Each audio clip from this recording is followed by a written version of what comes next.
Global Gathering 2009 is the Student Pocket Guide. We're backstage in the very nice press area with the Utah Saints Jez and Tim.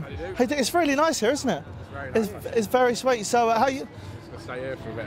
Actually. It's very nice. It's like the free food and the free bar. Actually, it's not free food. We got 2 tickets and there's 4 of us. So I gave my friends over there. I gave me my barbecue ticket. So I'm going to have to get a burger later on from one of the vans outside. I'm going to like rough it and try the burger from the van, not the nice gourmet cooked burgers that are here. You're going to rough it with the normos? No. I'm going to rough it with the dodgy burgers out there. That the ones that you think you wake up the next morning, I shouldn't have had that burger.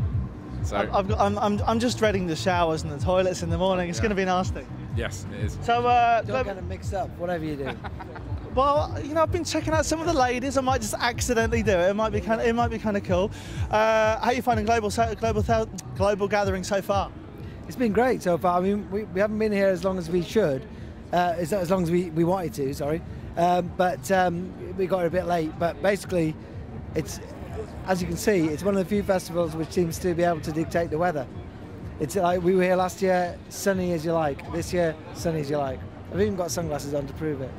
The weather forecast did actually say it was going to pee down today, and I'm just so glad it's held off because it's turned out really, really nice. The weather will be fine. It's global gathering, the weather will be fine. Hopefully, it will be nice. And fingers crossed for a good day tomorrow. So, you guys, what's going on with you guys in a minute? Studio work, remixes, albums. What's on the? At the moment, you were just we were working on an album. We had a record out last year which did really well, and we kind of obviously need to follow it up. And we've done quite a few remixes from everybody actually. This week we remixed a metal band called Bring Me the Horizon. But last year, just at Christmas, we did Girls Aloud because we figured that would balance the 2 out. So we did the 2 furthest extremes you could possibly get. So yeah, we just done a mix for Decline as well. And a guy called Eddie Temple Morris, who's a DJ on XFM, he's got a band called The Losers. We mixed his first project. So there's a lot going on at the moment. And we've done a couple of DJ mix compilations. So yeah, it's all good. It's all good. But we kind of treat it like, we are out every weekend doing gigs, and then Monday morning we kind of both hit the studio and stay in the studio, lock ourselves away, like anybody else going to work and make tunes and then go home at night. So that's our life really. Is there anyone that you haven't remixed or worked with yet that you want to in the future? There's loads of people we haven't worked with or remixed yet. We'd like to work with. I think we were just talking about someone who's playing here, Mickey Slim. We want to do a track with him. We'd like to do a track with Matrix Futurebound, a drum and bass act, and then we'd like to work with a couple of rock acts. I think just generally with Utah Saints, we cast the net as far as we can and see what comes back. Really. Okay, now with in terms of DJing, vinyl, MP3, CD, what do you prefer? What do you think about the whole kind of MP3 and the Serato era? Well, we actually we've been using Serato now for like a couple of years, and I think it's probably for me it's like the greatest invention since the wheel, and I think you should embrace technology and not be scared of it really. And the most important thing at the end of the day is for the people out front is what comes out of the speakers. And I think the thing I like about Serato is I've always thought it's good to see what you're doing.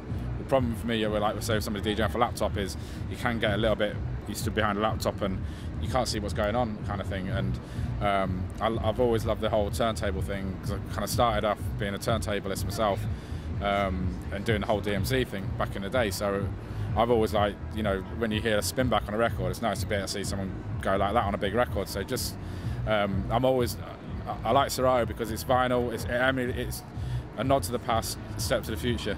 So. Let's be honest, for some DJs, it looks like you're checking your emails or Facebook, doesn't it? Yeah, well, you can check your emails. You've got like a couple of minutes in between the next record, so you can check your emails. You can do whatever you know. But I've never done that because I'm like, we're always trying to cut pretty fast when we're doing our sets. We're not one of these acts who sort of will play a record for like 7-8 minutes and do a long sweeping mix. We kind of our attitude on DJing is kind of pretty punk, so that we throw things in and we kind of don't rehearse it so much. And it's like the good thing about Serato is you can have your whole record collection in a laptop, whereas before you carry like 2 crates with you, and you'd have to kind of stick between those parameters. And at the moment, there's no limits now, so you could literally drop whatever you want in the middle of your set. That's the amazing thing. In the old days, it'd be like bringing 17 record cases. Now, just bringing like a 250 gig hard drive, and you got your whole back catalogue there. Yes, I mean, so what I think that's made at the same time, it's made DJs up the game, because with blogs and you know it's easier to, because I used to go record shopping like every week, and I live in Leeds, and I used to drive over to Manchester and go to one of the like really cool record shops, and like I'd spend like £70-100 a week on records. And now, you know, anybody can just stay at home, and for £10 they could buy the same amount of records and download it and burn a CD, and you know, anybody can go onto Beatport and download the top 10 and play it out. So that means to me you've got to up your game, so you have to look a bit further afield for your music. And I think you know, a lot of the tracks we play in our sets, we re-edit them, you know, we'll re-EQ them, remix them. I think to me, you stand out now, you just got to up your game a bit, because the tools are there for everybody to do it, but what's going to make you stand out? So you talk about upping your game. For anyone who's checking you out at a global gathering or followed your massive career, what's the one bit of advice you'd say, you know, if they want to be, you know, kind of, you know, on stage in global gathering in 5 years' time, a potential DJ, what's the best bit of advice you could give to them? Try and enjoy what you do.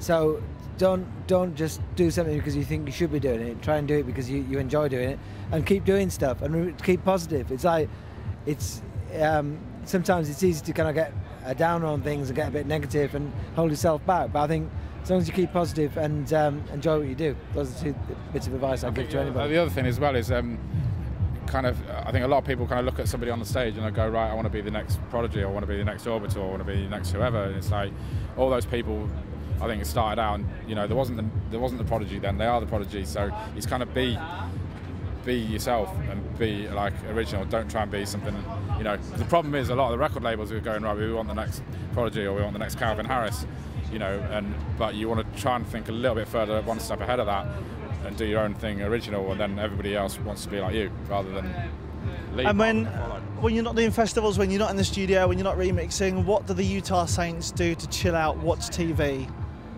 What do you do? We don't do anything. We just like we DJ out, we do music, and that's probably about it, really.